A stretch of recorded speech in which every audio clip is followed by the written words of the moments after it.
Bonjour la famille Belinda Benz TV et à tous ceux qui regardent la chaîne Belinda Benz TV. Bah maman, bah papa, regardez, je vends le parir de lit où ils ont la qualité moko kitoko 100% coton et boujaka te et changeaka couleur te et comme kapé mokete qualité ya kitoko ba maman ba papa bokotanda pona bana pona biso mikolo pona ba invité et boujaka te.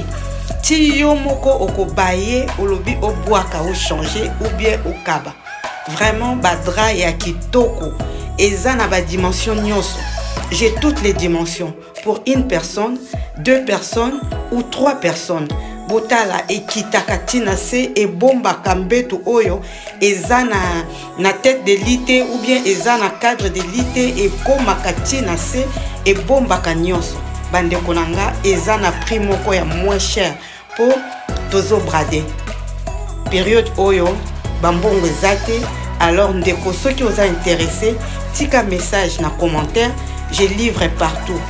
Client oyo ndeko mwasi a hésité quitter a sombaki badra nae a sepeli puisque amoni yango kaka ndenge ezalaki na photo botala ndenge atandi, elle est vraiment très contente.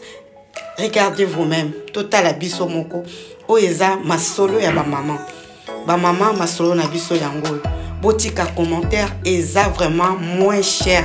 Alors nakoyo ko tia prix boete pour bien te donc bobenga botika ba commentaire nako livrer partout badra ya kitoko ndenge eza boye okoyi kosala nango 5 ans soki olingi. Alors bo hésiter te eza lisusu ebele te bo commander, je livre partout. Maman Valérie Bobiayo badra yango ya kitoko o masolo na biso ya ba maman Jolie Benz, Lila Benz, Maman Minata, Madame Mukuna, la prophétesse Petronelle Benz, toute la famille Belinda Benz TV, tous les amis, n'hésitez pas de commander.